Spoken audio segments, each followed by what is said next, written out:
Amén. Vamos, hermanos, a abrir la palabra del Señor.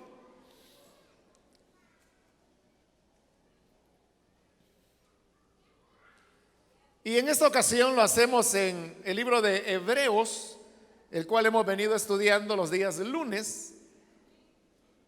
Y vamos desarrollando el estudio versículo a versículo. Y así es como hemos llegado ya al capítulo 9, donde vamos a leer los versículos que continúan después del punto en el cual nos quedamos en la última ocasión. Dice la palabra de Dios en el libro de Hebreos capítulo 9, versículo número 15 en adelante. Por eso Cristo es mediador de un nuevo pacto, para que los llamados reciban la herencia eterna prometida, ahora que Él ha muerto para librarlos de los pecados cometidos bajo el primer pacto. En el caso de un testamento, es necesario constatar la muerte del testador, pues un testamento solo adquiere validez cuando el testador muere y no entra en vigor mientras vive. De ahí que ni siquiera el primer pacto se haya establecido sin sangre. Después de promulgar todos los mandamientos de la ley a todo el pueblo, Moisés tomó la sangre de los becerros junto con agua, lana escarlata y ramas de hisopo, y roció el libro de la ley y a todo el pueblo, diciendo: esta es la sangre del pacto que Dios ha mandado que ustedes cumplan. De la misma manera roció con la sangre el tabernáculo y todos los objetos que se usaban en el culto. De hecho, la ley exige que casi todo sea purificado con sangre, pues sin derramamiento de sangre no hay perdón. Así que era necesario que las copias de las realidades celestiales fueran purificadas con esos sacrificios. Pero que las realidades mismas lo fueran con sacrificios superiores a aquellos. En efecto, Cristo no entró en un santuario hecho por manos humanas, simple copia del verdadero santuario, sino en el cielo mismo, para presentarse ahora ante Dios en favor nuestro. Ni entró en el cielo para ofrecerse vez tras vez, como entra el sumo sacerdote en el lugar santísimo cada año con sangre ajena. Si así fuera, Cristo habría tenido que sufrir muchas veces desde la creación del mundo. Al contrario, ahora, al final de los tiempos, se ha presentado una sola vez y para siempre, a fin de acabar con el pecado, mediante el sacrificio de sí mismo. Y así como está establecido que los seres humanos mueran una sola vez y después venga el juicio, también Cristo fue ofrecido en sacrificio una sola vez para quitar los pecados de muchos. Y aparecerá por segunda vez, ya no para cargar con pecado alguno, sino para traer salvación a quienes lo esperan. Amén. Pueden sentarse, por favor, hermanos.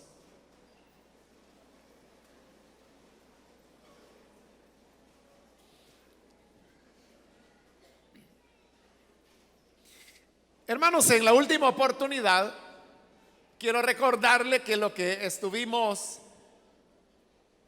cubriendo en la primera mitad de este capítulo 9 fue el tema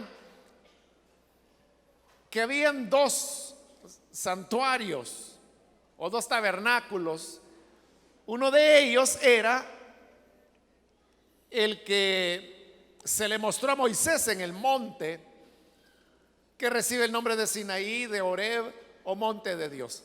Pero estando en ese lugar, Dios le mostró en una visión a Moisés cómo era el cielo. Y entonces le dijo: conforme a lo que has visto, eso te servirá de modelo para que tú hagas una copia en la tierra. Y la copia es el tabernáculo. Entonces, todos los sacerdotes, según el orden de Aarón, también conocido como sacerdocio levítico, porque la mayor parte, bueno, más bien no la mayor parte, todos los sacerdotes eran levitas, y ellos sirvieron primero en el tabernáculo que utilizaron durante la peregrinación en el desierto, luego en el templo que construye Salomón, y luego más tarde el otro templo que es reconstruido inicialmente por Esdras cuando regresan de la deportación en Babilonia. Pero ya sea el tabernáculo, fueran los templos, estos eran simplemente una copia de lo que Moisés había visto, y lo que él vio fue el cielo mismo. Entonces, en la primera parte de este capítulo se nos dice que Cristo, como él pertenece a un sacerdocio diferente, que también ya lo estudiamos, es el sacerdocio de Melquisedec. Entonces dice que Cristo, él no entró al santuario terrenal, que en la época de él era lo que se llama el segundo templo, y él no podía entrar simple y sencillamente porque no era levita. Jesús perteneció a la tribu de Judá. Por lo tanto, dice, él no tenía acceso al templo terrenal. Pero no importa, porque el sacerdocio del Señor no es del orden de Aarón, sino que del orden de Melquisedec, el cual es un sacerdocio eterno y único, no hereditario. Entonces Jesús ministra en el auténtico santuario que es el cielo mismo, la morada de Dios. Y dado que el Señor no ministra en las sombras, como hemos visto que se dice acá, no en la copia, sino que en el original.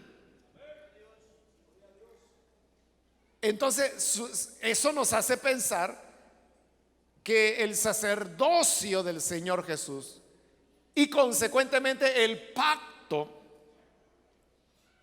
que él ha hecho con los hombres es superior al sacerdocio levítico y al pacto que era conforme a la ley de Moisés. Por esas razones es que se resume en el versículo 15, donde hoy iniciamos la lectura, donde dice: por eso, por estas razones que acabo de estar mencionando, Cristo es mediador de un nuevo pacto, para que los llamados reciban la herencia eterna prometida, ahora que Él ha muerto, para librarlos de los pecados cometidos bajo el primer pacto. Entonces está diciendo que el pacto, que es el pacto de la gracia que el Señor Jesús vino a traer, dice que es un pacto superior. ¿Y por qué es superior? Porque este pacto sí nos hace alcanzar las promesas que el Señor dio. No es, hermanos, que la ley de Moisés en sí misma, como ley, haya sido mala.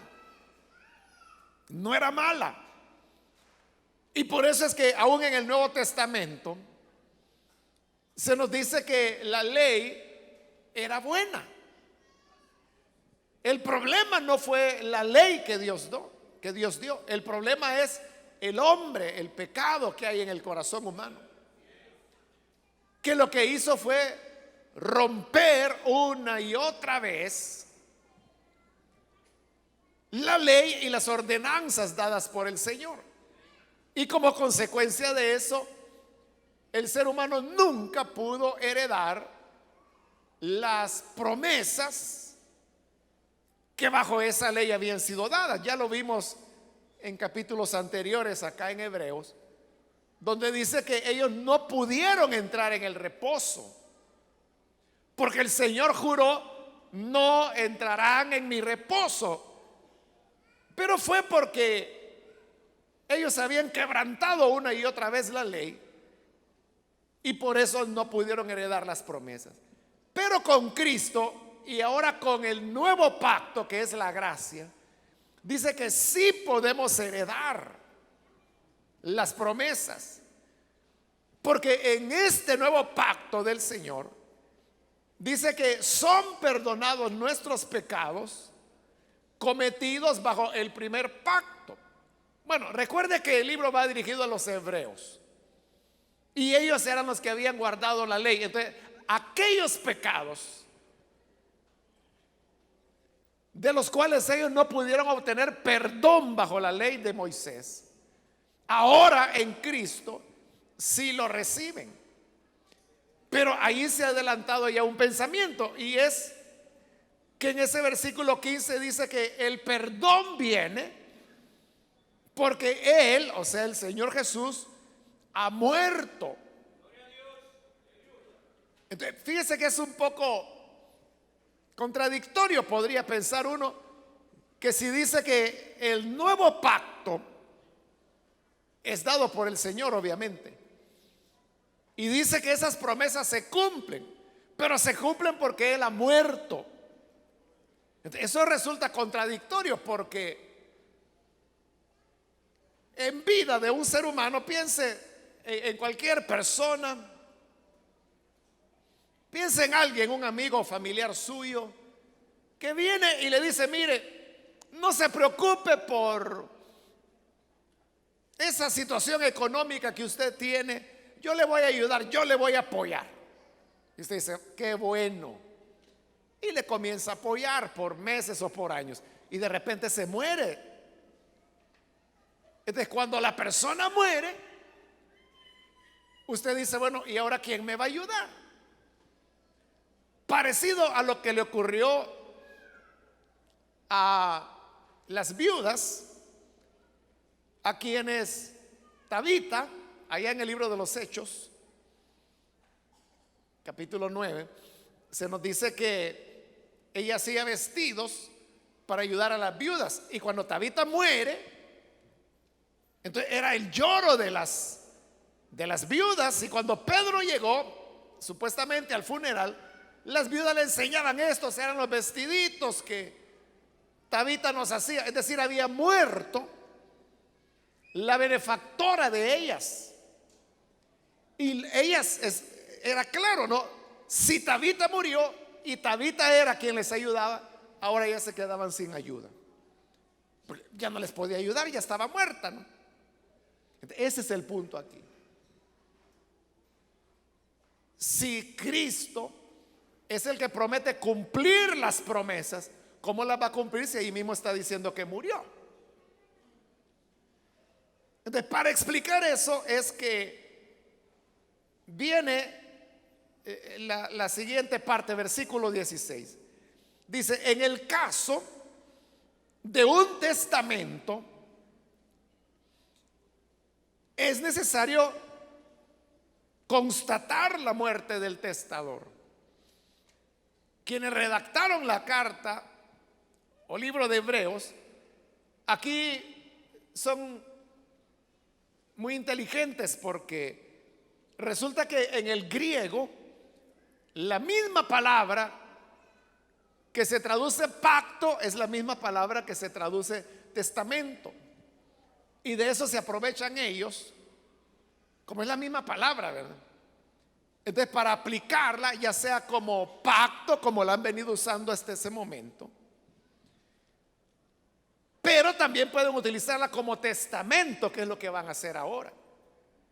El testamento, usted ya sabe que es la expresión de la última voluntad de una persona. Y cuando digo última voluntad no significa que el testamento lo tenga que hacer ya cuando se está muriendo,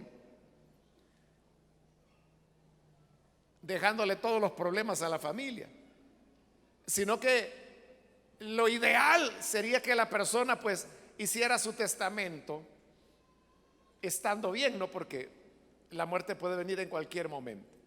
Bien, el hecho es que existe esa figura, ¿no?, legal. Y hoy, como en la antigüedad, dice que para que el testamento entre en función es necesario constatar la muerte del testador. Si la persona familiar suyo que dejó el testamento muere, entonces usted puede tomar el testamento y entonces ir ante las autoridades y decirle: mire, aquí dice, esta persona murió y dice que un terrenito que tenía por allá que me lo dejaba a mí, así que vengo para que me den la escritura. Pero no se la van a dar porque usted dice, sino que le van a decir: bueno, usted tiene que demostrar que la persona murió.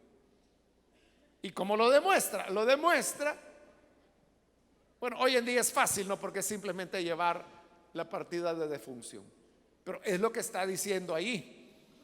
Para que el testamento entre en efecto, es necesario constatar, verificar que de verdad el testador murió.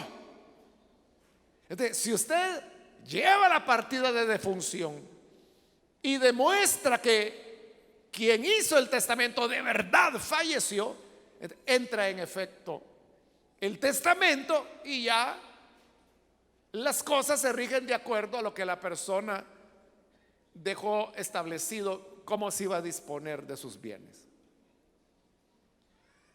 Entonces vea, la muerte, al contrario de anular lo prometido, lo hace vigente. Porque cualquiera podía tener esa objeción, ¿no? De decir: bueno, si Jesús es el sacerdote del nuevo pacto, que es lo que se ha venido desarrollando en los últimos capítulos, y Él es el que da la promesa, pero ¿y si Él se murió? Ahora, ¿quién lo garantiza? Porque por lo menos en el caso del sacerdocio de Aarón, cuando moría un sacerdote, quedaba el hijo. Moría el hijo, quedaba el nieto. O sea, siempre había alguien. Pero como ya dijimos que el sacerdocio de Melquisedec era un sacerdocio único, es decir, de una sola persona, que era Jesús. De muerto de él ya no hay sucesor. Entonces se acabó la promesa. No, dice, porque es un testamento. Y ahí es donde le digo, ellos son muy sabios, ¿no?, al utilizar la palabra que significa al mismo tiempo pacto que lo que significa testamento. Es como que dijera: bueno, es un pacto, pero pacto es un testamento, y un testamento solamente cobra validez cuando hay muerte del testador. De manera que si Cristo murió, la promesa no es anulada, al contrario, es el momento cuando la promesa entra en efecto. Y ahí se soluciona el problema de la muerte del testador. Entonces, lejos de ser un problema, es la garantía que lo testado se cumplirá. Versículo 17: pues un testamento solo adquiere validez cuando el testador muere y no entra en vigor mientras vive. El padre de familia puede hacer el testamento y el hijo puede agarrarlo y decir: yo me lo llevo, e ir donde un juez y decirle: mire, trasládeme la propiedad de la casa, porque mire, aquí está el testamento de mi padre, donde el deseo de él es que la casa me quede a mí. Muy bien, muchachito, demuestre que su papá está muerto. Ah, no, es que él no se ha muerto. No se ha muerto, no. Entonces no puede, ese testamento no tiene ningún valor. El testamento solo adquiere validez cuando la persona muere. Mientras está viva, no. Es decir, las promesas del Evangelio de Cristo serían, hermanos, inútiles si Él no hubiera muerto. Mas Cristo ha muerto. Y al morir, entró en vigencia el testamento, que es pacto, ¿no? Es la misma palabra. Entonces, entró en vigencia el pacto de la gracia. Versículo 18. De allí que ni siquiera el primer pacto se haya establecido sin sangre. Entonces, está diciendo, es que vea, no era solamente que el nuevo pacto tenía que ser ratificado con la muerte del testador. El antiguo también, el primer pacto.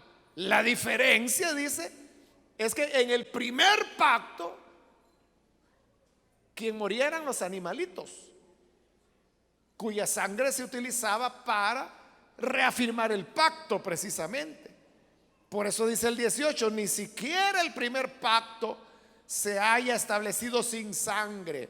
Versículo 19, después de promulgar todos los mandamientos de la ley a todo el pueblo, Moisés tomó la sangre de los becerros junto con agua, lana escarlata y ramas de hisopo, que era lo que ordenaba la ley, y roció el libro de la ley y a todo el pueblo, diciendo, esta es la sangre del pacto que Dios ha mandado que ustedes cumplan. Es decir, el pacto o testamento bajo Moisés fue establecido, pero ¿qué lo ratificó? La muerte, no del sumo sacerdote, pero sí del becerro, dice ahí, que mataban. Entonces, por eso es que tomaban la sangre, la untaban en el hisopo. Hisopo es el nombre de un arbusto. Entonces las ramitas de hisopo las amarraban haciendo un manojo, como una escobita, ¿no? Entonces, eso lo sumergían en la sangre y con eso rociaban.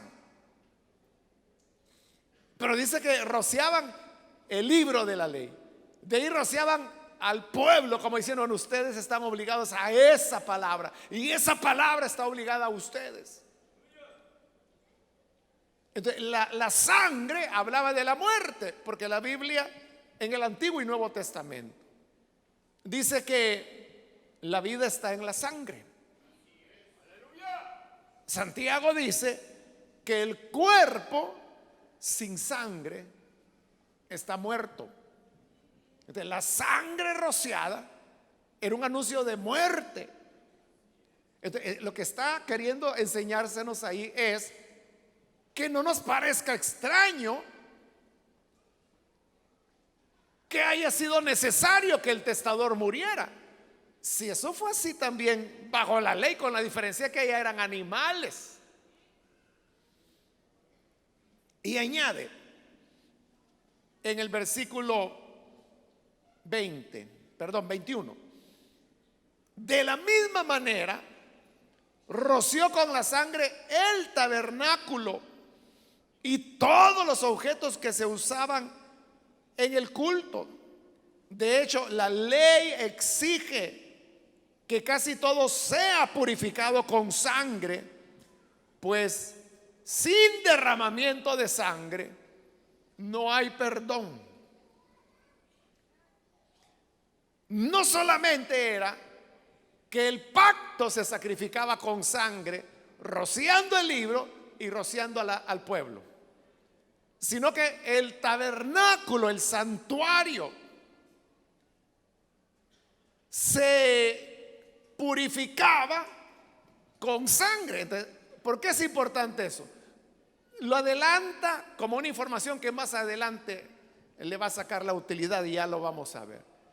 Pero el hecho es que bajo la ley de Moisés también se purificaba el santuario, y dice, y todos los instrumentos que estaban ahí, porque la misma ley establecía que si no había derramamiento de sangre, es decir, si no había muerte, no podía haber perdón. Usted sabe que en el ya sea en el tabernáculo o en los templos. Ahí se hacían varias ceremonias. Pero yo le pregunto, ¿cuál de aquellas ceremonias que tenían que ver con el pecado, con la culpa, con el perdón, cuál era la que no implicaba muerte? Es cierto que habían ofrendas, no holocaustos ni sacrificios, pero ofrendas, por ejemplo, de aceite, de harina, de cebada, pero esas eran ofrendas, eran expresiones de acción de gracias a Dios.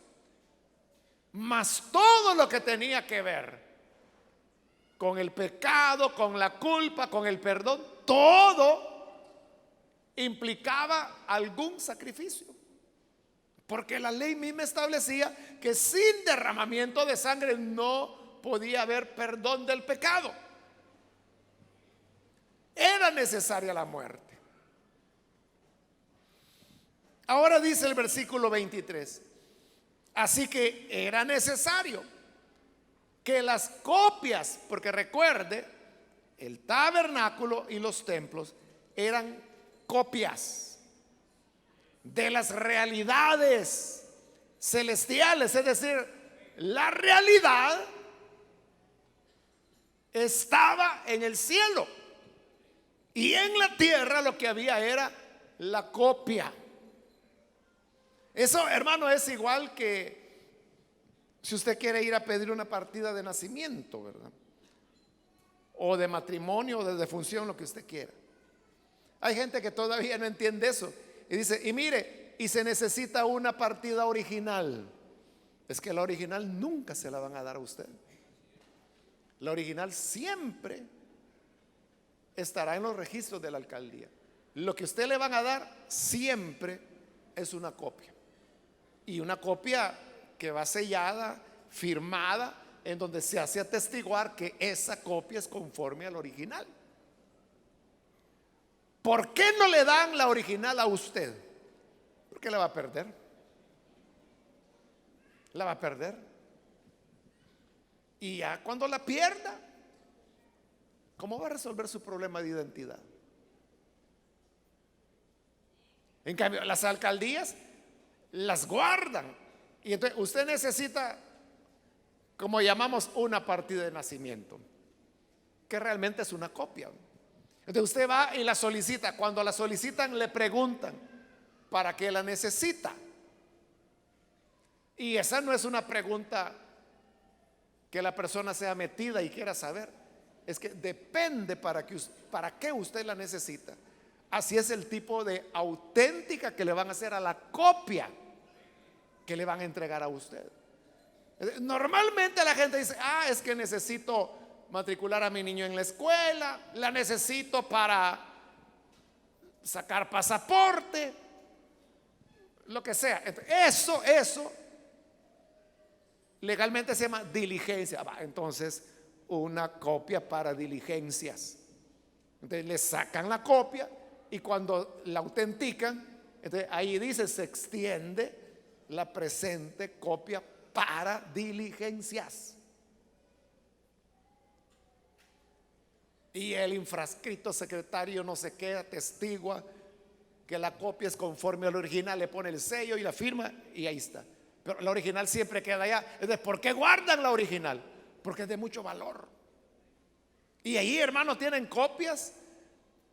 Bueno, de qué tan antigua sea esa alcaldía, ¿verdad? De 1700, de 1800, o sea, del siglo XVIII, XIX, XX.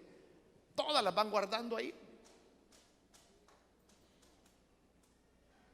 No confían en lo original, porque es muy valioso como para dárselo a las personas. Igual hizo Dios. Él no dijo, bueno, entonces yo voy a bajar el cielo a la tierra para que ahí me adoren. No, hagan una copia. Si se pasean en la copia, allá ustedes, ¿verdad? Pero el original queda ahí arriba.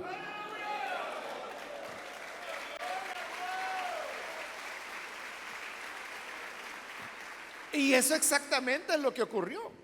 El ser humano se paseó en la copia. ¿A dónde está la copia hoy? No existe. Pero el original está. Entonces, a eso se refiere cuando dice: las copias de las realidades celestiales eran copias, pero dice, fueron purificadas con esos sacrificios. Es decir, aunque eran copias, demandaron sacrificio. Pero, dice el mismo versículo 23, las realidades mismas, es decir, el santuario original, tiene que ser purificado con sacrificios superiores a aquellos. Es decir, que si para purificar las copias se derramó la sangre de animales, entonces para purificar el auténtico santuario, que es el cielo, se necesita algo mejor que sangre de vaca. Algo mejor que sangre de un cordero o cordera. Y ahí es donde el Hijo de Dios entrega su sangre para purificar.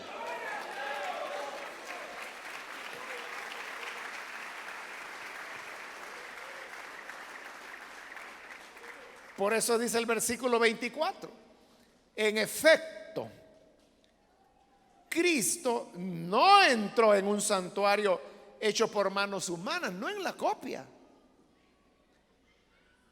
simple copia del verdadero santuario, sino en el cielo mismo, en el de verdad, en el original, para presentarse ahora ante Dios en favor nuestro. Uno podría preguntar, bueno, si Jesús santificó el cielo mismo, ¿significa que en el cielo también hay pecado para que tuviera que ser purificado?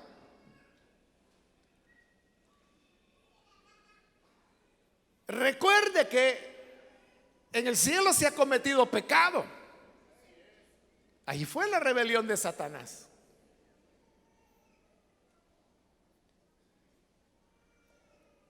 Ahí es donde uno puede tener, hermanos, como un vistazo, digamos, un vistazo pequeño, pero se puede tener, de lo grave que es el pecado. Porque a veces nosotros decimos, no, si mire, el pecado le afecta al que lo hace. O sea, porque a veces, hermano, bueno, yo lo he dicho aquí predicando varias veces, nosotros somos un cuerpo, la iglesia de Cristo es un cuerpo. Y los pecados que usted comete, aunque los haga en secreto y nadie sepa nada, afecta a sus hermanos, me afecta a mí, afecta a toda la iglesia universal. Y usted puede decir, ¿y qué va a andar afectando? Si lo que yo hago lo hago yo, y lo hago de escondidas y ni mi mujer sabe, menos la iglesia. ¿En qué le va a afectar si no saben nada? Es que no es cuestión de saber o no saber, es la naturaleza del pecado que lo contamina todo. Lo contamina todo. Yo ya le he contado, hermanos, esta pasada, que fue real,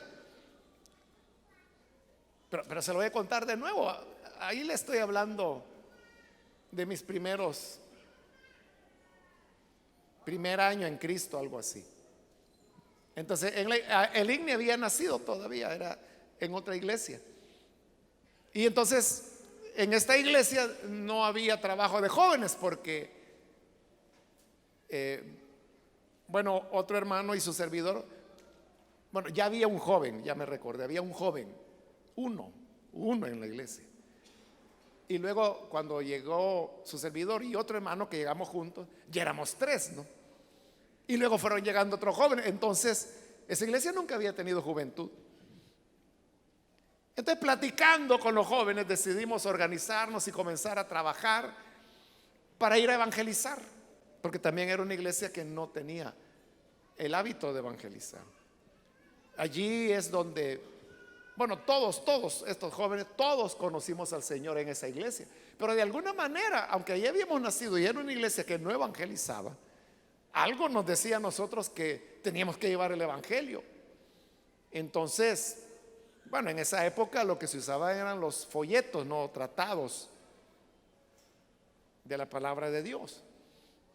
Y los mandábamos a pedir por cientos. Entonces los fines de semana, sábados, ahí los cultos eran por la tarde, a las 2 de la tarde. Entonces la mañana la ocupábamos también para andar de casa en casa, evangelizando, repartiendo folletos.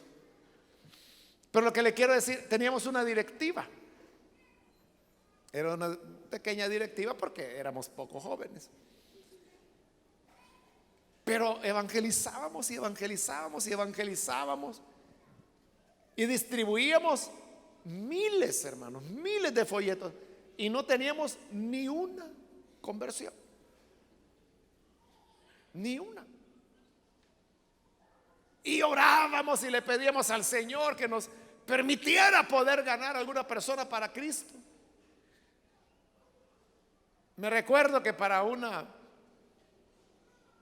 vacación de esas que la gente llama Semana Santa, la Sociedad Bíblica sacó unos tratados que eran algo así como 4 o 5 folletos. Entonces había que ir repartir en las casas el folleto número 1 en una semana, en la siguiente semana el número 2, en la semana siguiente el número 3, y en la cuarta semana, no me acuerdo si eran 4 o 5, pero la cosa es que en la última semana se llevaba ya el último folleto. Y era cuando uno tenía que ya hablarle a las personas que se suponía pues que habían leído los primeros folletos. Hicimos eso, hermano. Compramos miles de esos. Y fielmente, cada semana íbamos y repartimos el que había que dar, la siguiente semana el segundo y así. Y finalmente en la última semana, repartiendo el último y hablándoles a cada persona de Cristo. Nadie se entregó al Señor. Nadie. Y eso nos desconcertaba. Yo tenía ahí, hermano, como un año de convertido. Y usted sabe que uno ahí está en el primer amor, ¿verdad? Y uno quiere hacer mucho para Dios. Y yo no entendía, yo me sentía, o sea, ¿qué pasa, no? No había resultados. Pero un día, hermanos, platicando con el hermano que era el presidente de la directiva de jóvenes, éramos muy allegados. Entonces, un día platicando, él me comienza a contar que la joven porque había una secretaria, ella era una hermana joven, que andaba de novia con otro muchacho de la iglesia, que él no era de la directiva, pero sí era del grupo de jóvenes. Entonces él me dijo, fíjate que ellos conviven maritalmente, o sea, eran novios, pero ya tenían relaciones sexuales. Y eso era una cosa como que meses venía siendo así. Y entonces cuando él me dijo eso, yo le dije, bueno, pero ¿y cómo se ha permitido eso? ¿Y vos desde cuándo lo sabés? Le dije. Y él tenía meses de saberlo. ¿Y por qué no había dicho nada? ¿Y cómo va a ser eso que como secretaria de una junta directiva de jóvenes hay una muchacha que está en fornicación? Entonces cuando él me dijo eso, yo entendí, ahí está, dije yo. O sea, por eso es que la gente, ¿cómo va a creer? Sí, o sea, es como el pecado de Acán, ¿verdad?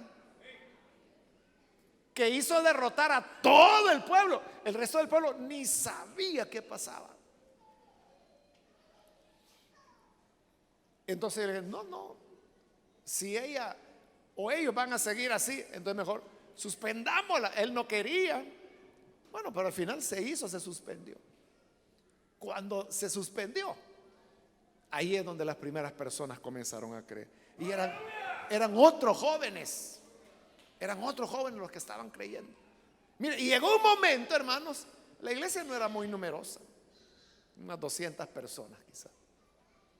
Pero llegó un momento en que yo ya no conocía a los jóvenes, porque estaban llegando y llegando y creían y se convertían. O sea, era una maravilla, ¿no? Pero ¿por qué ocurre eso? Es lo que le digo, el pecado tiene una dimensión que no es únicamente, es que si me enfango yo voy a ser el enlodado. Sí, pero nos vas a salpicar a todos. Vas a dañar a todos. Entonces, la pregunta que nos estamos haciendo es que ¿está contaminado el cielo como para que hubiese necesidad de purificarlo? Sí. Porque el pecado de los seres humanos contamina el universo entero. Por eso es que en la Biblia, en el libro de los Hechos, se habla de la necesidad de restaurar todas las cosas. Y eso es algo que Cristo ya lo comenzó a hacer en la cruz del Calvario y lo va a terminar de hacer, según el libro de Apocalipsis lo muestra. Entonces, por eso se necesitaba un sacrificio superior. O sea, si la sangre de vaca era buena para la copia, está bueno porque era copia. Pero y para el original, para el verdadero cielo, se requería un sacrificio superior. Ese fue el sacrificio de Cristo. Y por eso dice que Él entró en un santuario, no simple copia del verdadero santuario, sino en el cielo mismo, para presentarse ahora ante Dios como cordero sacrificado en favor nuestro. Versículo 25. Ni entró en el cielo para ofrecerse vez tras vez como entra el sumo sacerdote en el lugar santísimo cada año y con sangre ajena. Porque recuerde que en Israel existía el día de la expiación una vez al año. El día del perdón se llamaba. Que era el único día en el año en el cual el sumo sacerdote podía entrar al lugar santísimo. ¿Y para qué entraba? Para llevar la sangre para el perdón del pueblo. Pero eso él tenía que hacerlo todos los años. Todos los años.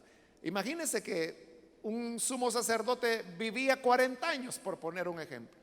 40 veces él tenía que entrar, una por cada uno de esos años. ¿Por qué razón? Porque suponiendo, hermanos, que hoy fuera el día de la expiación y que estuviéramos en el antiguo pacto y que fuéramos israelitas, entonces en todo el año pasado hemos cometido pecado, ¿verdad? Entonces, pero hoy venimos porque hoy es el día del perdón y venimos para pedir perdón a Dios por todos los pecados cometidos. Entonces viene el sacerdote, entra al lugar santísimo, ofrece la sangre y luego sale y bendice al pueblo. Bueno, el Señor aceptó el sacrificio, los pecados del año le son perdonados, amén, y todos felices. Pero mañana es el primer día del nuevo año y vuelve a fallar, y la siguiente semana, y la otra, y la otra, y el siguiente mes.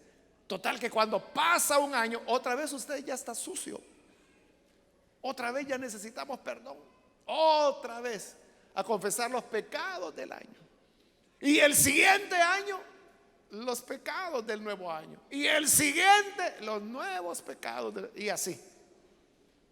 Eso nunca paraba.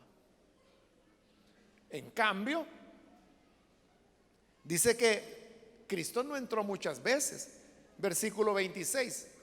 Porque si así fuera, Cristo habría tenido que sufrir muchas veces desde la creación del mundo.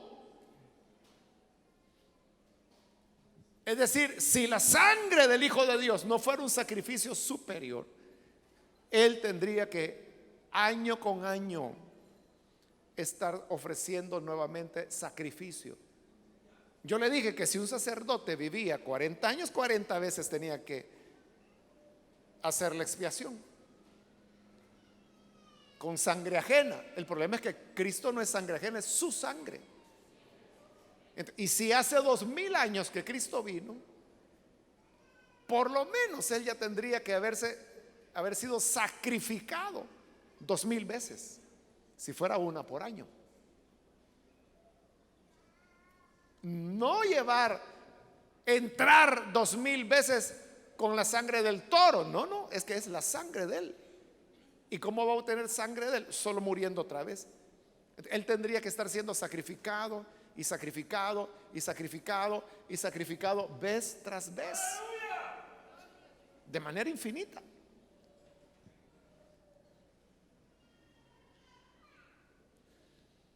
Pero dice la segunda parte del versículo 26: ahora,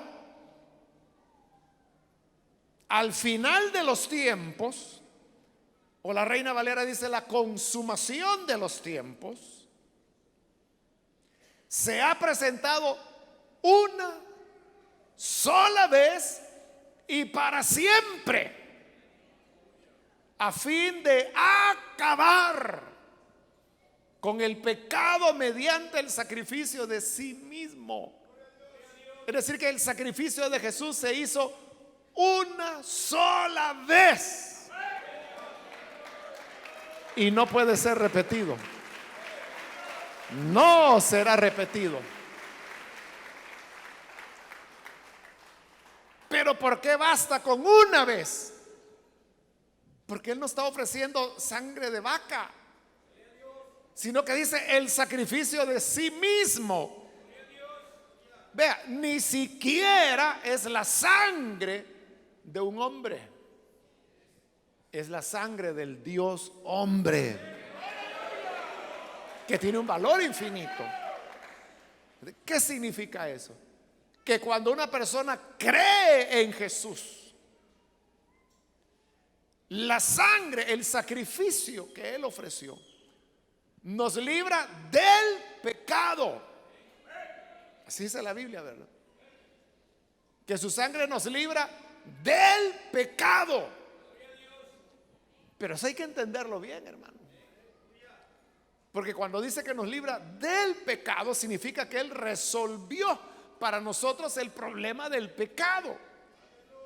Lo cual significa que en ese sacrificio, en el cual nosotros creemos cuando le recibimos como Salvador, son perdonados nuestros pecados pasados, presentes y futuros. Por eso es que no necesitamos, o sea, si usted se entregó a Jesús en marzo del año pasado, bueno, hoy sería un año, ¿verdad? Entonces usted dice, fíjese que hace un año Él me perdonó mi vida vieja, pero en este último año yo he estado en la obra, pero fíjese que he fallado. Entonces yo quisiera que Cristo se sacrificara otra vez por mí para que me perdone por los pecados del año. Y va a querer que lo haga el otro año y el otro y el otro y todos los años que el Señor le dé vida. Pero no es así, porque Él hizo un solo sacrificio. Entonces, digo esto porque hay gente que dice, mire, cuando usted cree en el Señor le perdona todos los pecados que usted ha cometido y usted queda limpio, más blanco que la nieve. Pero de ahí usted tiene que cuidarse, porque de ahí en adelante usted es responsable. Mire, si responsable siempre hemos sido. Y hay gente que aún va más allá, es que mire, si después de haber creído usted vuelve a fallar, vuelve a pecar, entonces pierde la salvación. Esa enseñanza es totalmente contraria al Evangelio, porque entonces todos estamos perdidos ya. Vamos a ver, después que usted creyó en Jesús, levante la mano el que jamás ha vuelto a pecar. ¿Alguien quiere levantar su mano y decir, yo hermano, desde que yo creí en Jesús nunca volví a pecar? Levante la mano.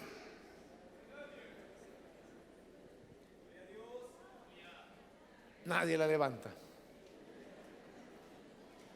Mejor para que no peque, ¿eh? Sí, porque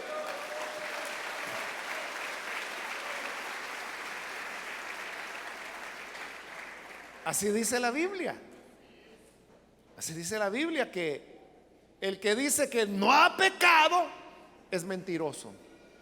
Entonces, si usted hubiera levantado la mano, hubiera pecado, porque la Biblia dice que es mentiroso. Porque no hay ser humano que no peque. Entonces, ¿quién nos perdona los pecados que cometimos después de creer en Jesús? Y los que está cometiendo ahora, y los que va a seguir cometiendo mientras estemos en este cuerpo. Es el mismo sacrificio del Hijo de Dios. No necesitamos un nuevo sacrificio. Lo que necesitamos es lavarnos los pies. Como dijo el Señor, el que ya está lavado, el que ya está bañado, no necesita sino solo que se lave los pies. Es decir, que vayamos limpiándonos de las contaminaciones del pecado, pero no por un nuevo sacrificio de Jesús, sino que basados en el único sacrificio que Él hizo ya. Así es como Jesús resolvió el problema del pecado para todos nosotros. Y por eso dice, a fin de acabar con el pecado mediante el sacrificio de sí mismo. Entonces, Él acabó, resolvió el problema del pecado. Nosotros, por lo que debemos de luchar es por estar en comunión siempre con Él. Pero el problema del pecado, Jesús ya lo resolvió. Versículo 27. Y así como está establecido que los seres humanos mueran una sola vez y después venga el juicio. O sea, pueden haber 1,000,000 de ateos, hermano, pero ese 1,000,000 de ateos van a reconocer que aquí la Biblia dice la verdad, que está establecido que los seres humanos mueran. Porque un ateo puede decir, no, yo no creo nada de lo que dice la Biblia. Entonces no va a creer que dice que todos los seres humanos van a morir cuando Él se muera. ¿Quién es el que no va a morir? Claro, si el Señor viene, ¿verdad? La Biblia dice que no vamos a gustar muerte. Pero eso es para los que creemos, no para los que no creen. Entonces, pero si el Señor tarda, todos moriremos, hermanos.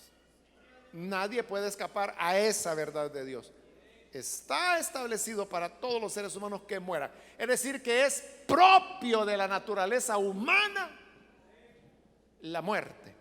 Y como Cristo lo que hizo al encarnarse fue tomar la naturaleza humana. Y cuando Él murió, murió representando a los que creían en Él. Por lo tanto, no puede morir una vez. Porque la Biblia dice que está establecido que los hombres mueran una sola vez. ¿Quién es el ser humano que va a morir 7 veces? Usted dirá, Lázaro, él se murió una vez y volvió a resucitar y después se volvió a morir. 2 veces murió. Pero la primera no fue de verdad. Como el Señor dijo, Lázaro duerme, pero voy a despertarlo. Después fue la de verdad. Entonces, si el ser humano solo muere una vez y Cristo tomó la naturaleza humana, solo puede morir una vez. Es decir, solo hay un sacrificio. Y por eso termina en el versículo 28. También Cristo fue ofrecido en sacrificio una sola vez para quitar los pecados de muchos, no de todos, pero sí de muchos. Y aparecerá por segunda vez. Sí, Él va a volver, pero ya no para cargar con pecado alguno, sino para traer salvación a quienes lo esperan. A eso viene. ¿Cuántos lo están esperando acá? Entonces, Él viene para traernos salvación, no para volver a morir otra vez. Hay gente que dice, es que si Cristo volviera, lo vuelven a matar. Sí va a volver, pero vamos a ver si es cierto que lo matan. Él es el que va a poner en cintura todo. Entonces ya no hay repetición de sacrificio, es uno solo, porque es un sacrificio superior y por lo tanto la gracia del Señor es mejor que lo que se tenía bajo la ley. Así que, hermanos, habiendo nosotros creído en esta gracia, mantengámonos firmes en ella. No nos apoyemos en nuestras obras o nuestros esfuerzos imperfectos y débiles. Apoyémonos en ese único sacrificio que el Hijo de Dios ofreció. Amén. Vamos a orar, vamos a cerrar nuestros ojos, hermanos. Señor, te damos las gracias por cada persona que está aquí al frente, que vienen, Señor, reconociendo su necesidad espiritual. Te pedimos por ellos y también por aquellos que a través de la televisión, de las emisoras de radio, están abriendo sus corazones para creer a tu palabra, para recibirte como Salvador. Te rogamos, Padre, que tu perdón venga a ellos y con ese poder con que tú santificaste el santuario real, santifiques también la vida de cada uno de estas personas. Perdónales su vida vieja, su vida presente y todo lo que habrá de venir en el futuro. Sabemos que tu sangre es poderosa para limpiarnos, para renovarnos. Gracias te damos porque creemos que tu palabra es verdad, tan verdadera que entregaste tu vida para que así el testamento, el pacto entrara en vigencia. Por eso, Padre, te damos las gracias, te adoramos, te agradecemos por tu grande amor. Por Jesucristo nuestro Señor lo pedimos. Amén y amén. Gloria a Dios.